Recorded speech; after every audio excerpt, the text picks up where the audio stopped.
Have you ever found yourself scrolling through your phone late at night, bathed in the blue light of a screen, feeling a sudden tightness in your chest? You see a couple you follow posting about their anniversary. There are flowers, there's a handwritten letter, there's a look in their eyes that suggests they are the only two people in the universe. And in that moment, a quiet voice whispers in the back of your mind that you are doing something wrong. You start to wonder if your own relationship is lacking, or if you are simply unlovable because you have not found that kind of magic yet. It is a specific kind of loneliness that comes not from being alone, but from comparing your reality to a highlight reel that feels more vivid than your own life. We are living in an age where we are constantly told what love should look like, yet few of us are taught what love actually is. We consume stories about romance the way we consume food, starving for something that feels substantial, but often ending up full of empty calories. There is a pervasive belief floating around in our culture that love is something that happens to you. It is portrayed as a stroke of luck, a lightning strike, or a destiny that unfolds without your permission. We talk about falling in love as if it is a physical accident, something where you lose your footing and tumble into a state of bliss. This language suggests that we are passive participants in our own romantic lives. We are waiting to be chosen. We are waiting to be swept off our feet. We are waiting for someone to recognize our worth and validate our existence. But what if this passivity is exactly why so many of us feel unsatisfied? What if the reason love feels so elusive is because we are treating it like a lottery ticket instead of a skill? Think about how we approach dating in the modern world. It often feels indistinguishable from shopping. You open an app and you are presented with a catalog of human beings. Each profile is a mad advertisement designed to sell a specific version of a person. There are photos chosen to highlight physical assets, bios written to signal specific interests, and prompts crafted to show off humor or stability. We swipe left or right based on a split-second assessment of value. Does this person meet my criteria? Do they check the boxes? Are they ambitious enough? Are they kind enough? Are they attractive enough? We are engaging in a market exchange. We are trying to maximize our return on investment. We want to find the best possible partner with the least amount of risk. This mindset turns people into commodities. It turns you into a product on a shelf, constantly worrying about your market value. Are you fit enough? Are you successful enough? Are you interesting enough to be chosen by the high-value candidates? When you view relationships through this lens, love becomes a transaction. It is a bargain where you trade your attributes for theirs. You are looking for the optimal deal. This creates a culture of insecurity because market values change. What is desirable today might not be desirable tomorrow. Trends shift. What was once considered the ideal partner changes with the cultural zeitgeist. We see this in how expectations of men and women evolve over decades. At one point, the ideal was stoic and providing. Now, the ideal might be emotionally vulnerable and domestically skilled. People adapt to these changes not necessarily because they have grown as human beings, but because they are trying to remain competitive in the dating market. They are optimizing themselves to be more lovable rather than focusing on their capacity to love. This is a crucial distinction. One is about being the object of desire, and the other is about being the subject of action. One is about receiving validation, and the other is about giving connection. This obsession with being loved rather than loving creates a fragile foundation for any relationship. If your primary goal is to be loved, you're dependent on someone else's behavior to feel secure. You need them to text back quickly. You need them to remember specific dates. You need them to perform gestures that signal their commitment. When they fail to do these things, you feel unloved. You feel rejected. But this reaction assumes that love is proven only through specific actions that you have deemed important. It ignores the possibility that love might look different in reality than it does in your head. This is where the influence of media becomes so dangerous. We are not just comparing our relationships to other real people, we are comparing our messy, complicated human relationships to scripted performances. Consider the stories we consume. Movies, television shows, songs, and now short-form videos on social media all present a curated version of intimacy. In a movie, the grand gesture solves all the problems. The misunderstanding is cleared up with a speech in the rain. The couple lives happily ever after once they confess their feelings. But real life does not have a third act. Real life is a series of mundane Tuesdays where you are both tired from work and arguing about whose turn it is to do the dishes. Real life is navigating stress, financial pressure, family obligations, and personal growth that sometimes pulls people in different directions. When we consume so much fictionalized romance, we start to expect our real partners to behave like characters in a story. We expect them to know what we are thinking without us saying it. We expect them to intuitively understand our needs because in a movie, the soulmate always knows. This expectation creates a silent test that most partners are destined to fail. There is a popular phrase circulating online that says, "If he wanted to, he would." On the surface, it sounds like a standard for respect. It suggests that people should make an effort for those they care about. But when you dig deeper, it reveals a passive-aggressive approach to communication. It implies that your partner should be able to read your mind. It suggests that if you have to ask for something, it loses its value. If you have to tell them you want flowers, then the flowers don't count. If you have to explain why you were hurt, then they shouldn't have to apologize. This sets up a dynamic where love is a mind-reading contest. It places the burden of emotional labor entirely on one person to anticipate needs, while the other person waits in silence to be proven wrong. Imagine if we applied this logic to any other area of life. Imagine if you went to a job interview and expected the employer to know exactly what salary you wanted without you discussing it. Imagine if you expected a friend to know you were moving houses without you telling them, and if they didn't show up to help, you decided they were not a true friend. We understand in every other context that communication is necessary. We understand that people have different backgrounds, different love languages, and different capacities for attention. Yet in romance, we hold on to the magical thinking that true love transcends the need for words. This is a fantasy. It is a hyper-reality that feels more true than reality because we see it everywhere, but it is ultimately a copy of a copy. It is a simulation of intimacy that lacks the substance of actual human connection. The danger of this hyper-reality is that it makes us intolerant of imperfection.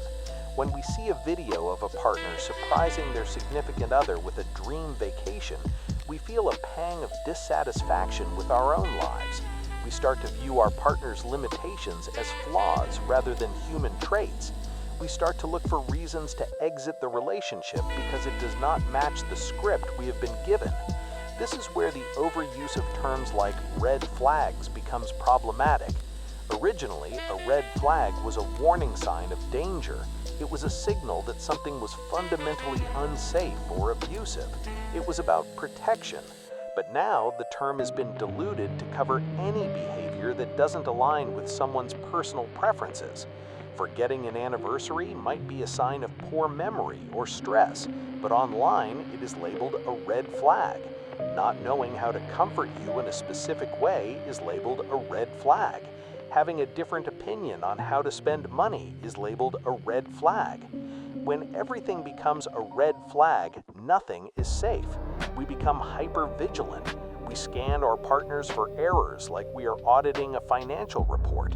We take 15-second clips from strangers on the internet who claim to be relationship experts and apply their generalized advice to our specific, nuanced situations. These strangers do not know your history. They do not know your partner's heart. They do not know the context of your arguments. Yet we allow their voices to drown out our own. We start to distrust our own judgment because it does not match the consensus of the algorithm. This creates a state of constant anxiety. You are never fully present in the relationship because you are always analyzing it. You are always waiting for the other shoe to drop. You are always checking to see if you are settling. The concept of settling is another trap. We are told never to settle. We are told that there is someone perfect out there for us if we just keep looking. This implies that love is about finding the right person, not building the right relationship. It suggests that compatibility is something you discover fully formed, like finding a key that fits a lock. But real compatibility is forged. It is built through conflict and resolution. It is built through the willingness to understand someone who is fundamentally different from you. If you refuse to settle on anything less than perfection, you will never stay long enough to build anything substantial. You will leave at the first sign of friction. You will leave when the honeymoon phase ends. You will leave when the work begins. And then you will start over, searching for the next person who feels like the movie, only to find that they are also human. So where does this leave us? If the market mindset is toxic and the media scripts are fake and the standards are impossible, how are we supposed to love? The answer lies in shifting from a passive conception of love to an active one. Love is not a feeling that washes over you. Love is a practice. It is something you do. It is a discipline. Think of it like learning to play an instrument. You cannot expect to be a virtuoso without practicing scales. You cannot expect to play a concerto without making mistakes along the way. You have to show up even when you do not feel inspired. You have to practice even when your fingers hurt. Love requires the same kind of dedication. It requires you to show up even when you are tired. It requires you to be kind even when you are angry. It requires you to listen even when you want to speak. This active view of love changes the question you ask yourself. Instead of asking, "How can I be loved?" you ask, "How can I love?" Instead of asking, "What am I getting out of this?" you ask, "What am I contributing to this?" This shift takes the power back into your hands. You are no longer waiting for someone to validate you. You are choosing to extend yourself toward another person. This does not mean you should tolerate abuse or neglect. Active love requires boundaries. It requires self-respect. But it means that your focus is on your own actions rather than controlling someone else's. It means you take responsibility for the energy you bring into the room. It means you recognize that you are a co-creator of the relationship dynamic. When you view love as an art, you understand that it requires knowledge. You have to learn about the person you are with.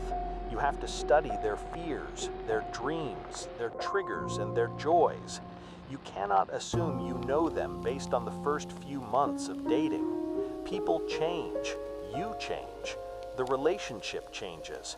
You have to be willing to relearn each other over and over again. This takes effort. It takes curiosity. It takes the humility to admit when you are wrong. It takes the courage to be vulnerable. Vulnerability is the core of active love. It is the willingness to show up without guarantees. It is the willingness to give without knowing if you will receive anything in return. This sounds scary to a culture obsessed with security and returns on investment. We want to know that if we put love in, we will get love out. But real love is risky. You might give your heart, and it might not be handled carefully. You might try your best, and it might not work out. But the act of giving itself is where the meaning lies. There is a profound difference between giving to get and giving for the sake of giving. When you give to get, you are keeping score. You are waiting for the reciprocity. You are watching to see if they match your effort. This turns love into a ledger. When you give for the sake of giving, you are expressing your own capacity for connection. You are sharing your strength. You are sharing your attention. you are sharing your time. This kind of giving enhances your own sense of aliveness. It makes you feel more human. It connects you to the world. It is not about sacrifice. It is not about losing yourself to make someone else happy. It is about expanding yourself to include someone else in your world. It is about recognizing that their flourishing is connected to your own. This perspective helps us navigate the noise of social media. When you see those perfect posts online, you can recognize them for what they are. They are moments. They are snapshots. They are not the whole story. You do not have to compete with a highlight reel. You do not have to measure your quiet Tuesday night against someone else's curated vacation. You can find value in the mundane. You can find intimacy in the silence. You can find love in the way someone makes you coffee without being asked, even if they forgot to post about it on Instagram. Real love is often quiet. It is often boring. It is often unseen. It is in the reliability of showing up. It is in the patience of listening to the same story for the 10th time. It is in the forgiveness of small failures. We need to reclaim the right to define love on our own terms. We need to stop letting algorithms dictate our standards. We need to stop letting strangers tell us what our relationships should look like. Your relationship is unique. It has its own rhythm. It has its own language. What works for one couple might not work for another. What looks like a red flag to one person might be a quirk to another. The only people who get to decide the health of your relationship are you and your partner. Trust your intuition. Trust your experience. If you feel safe, if you feel respected, if you feel like you are growing together, then you are on the right path. Do not let the fear of missing out on something better rob you of the good thing you have right now. This requires a level of self-love that is often overlooked. You cannot practice active love if you are desperate for validation. If you are starving for affection, you will treat every relationship like a lifeline. You will cling, you will demand, you will test, you will try to fill a void inside yourself with another person. But no one else can fill that void. You have to build a foundation of worth within yourself. You have to know that you are valuable regardless of your relationship status. When you know your own worth, you do not need to prove it constantly. You do not need to extract validation from your partner every hour. You can love from a place of abundance rather than scarcity. You can give because you have enough to give, not because you are trying to buy affection. Building this kind of love is countercultural. It goes against the grain of a society that tells you to prioritize yourself above all else. It goes against the grain of an economy that wants you to keep shopping for a better deal. It is hard work. It is uncomfortable. It requires you to put down the phone and look into the eyes of the person in front of you. It requires you to have difficult conversations. It requires you to sit with discomfort instead of scrolling past it. But the reward is a connection that is real. It is a connection that can withstand the storms of life. It is a connection that does not crumble when the lighting changes or the filter is removed. Imagine a world where we stopped asking if we are being loved enough and started asking if we are loving well. Imagine if we measured our success in relationships not by the gifts we received, but by the care we provided. Imagine if we stopped looking for the perfect partner and started trying to be a better partner. This shift changes everything. It removes the victimhood. It removes the entitlement. It puts the agency back where it belongs. You are not a passive recipient of love. You are an active creator of it. You have the power to shape the dynamic. You have the power to break the cycle of insecurity. You have the power to choose kindness over being right. The next time you feel that pang of jealousy when you see a perfect couple online, pause. Take a breath. Remind yourself that you are looking at an image, not a life. Remind yourself that your reality is valid, even if it is not photogenic. Remind yourself that love is not a destination you arrive at, but a path you walk every day. It is in the small choices. It is in the patience. It is in the forgiveness. It is in the willingness to try again tomorrow. Do not let the noise of the world convince you that you are lacking. You are not a product to be sold. You are not a consumer to be satisfied. You are a human being capable of profound connection. We have been sold a version of love that is sterile and safe. It is a version where you never get hurt because you never take a risk. But a love without risk is not love. It is a contract. It is an agreement to exchange services. Real love is messy. It is unpredictable. It requires faith. It requires you to believe in something you cannot fully see. It requires you to trust in the process of building something together. This is the art of loving. It is not about finding the perfect person. It is about seeing an imperfect person perfectly. It is about choosing them again and again, not because they meet a checklist, but because you are committed to the journey. So what kind of lover do you want to be? Do you want to be the one who waits to be chosen? Do you want to be the one who keeps score? Do you want to be the one who scrolls through life looking for something better? Or do you want to be the one who shows up? Do you want to be the one who builds? Do you want to be the one who loves actively, intentionally, and bravely? The choice is yours. It always has been. The world will try to tell you otherwise. The algorithms will try to tell you that you need more. The ads will try to tell you that you are incomplete.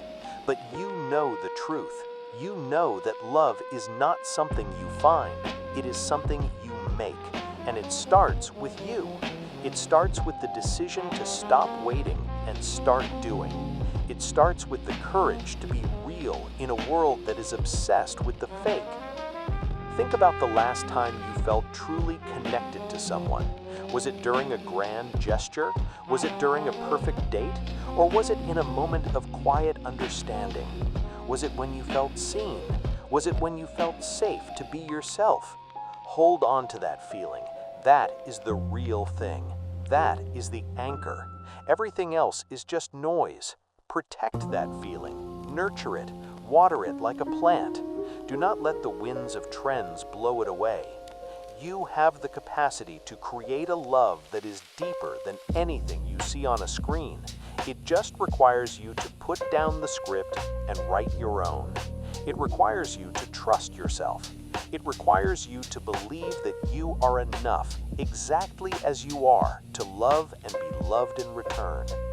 The journey ahead is not easy. There will be days when you doubt. There will be days when you feel lonely even when you are with someone. There will be days when the old habits creep back in. That is okay. That is part of the process. The goal is not perfection. The goal is awareness. The goal is to catch yourself when you slip into passivity. The goal is to remind yourself that you have agency. You are the author of your love life. Do not let the critics write the story for you. Do not let the market decide your value. You are priceless. You are complex. You are worthy of a love that is real. And you are capable of giving that love to others. That is the secret. That is the truth. That is the only thing that matters in the end.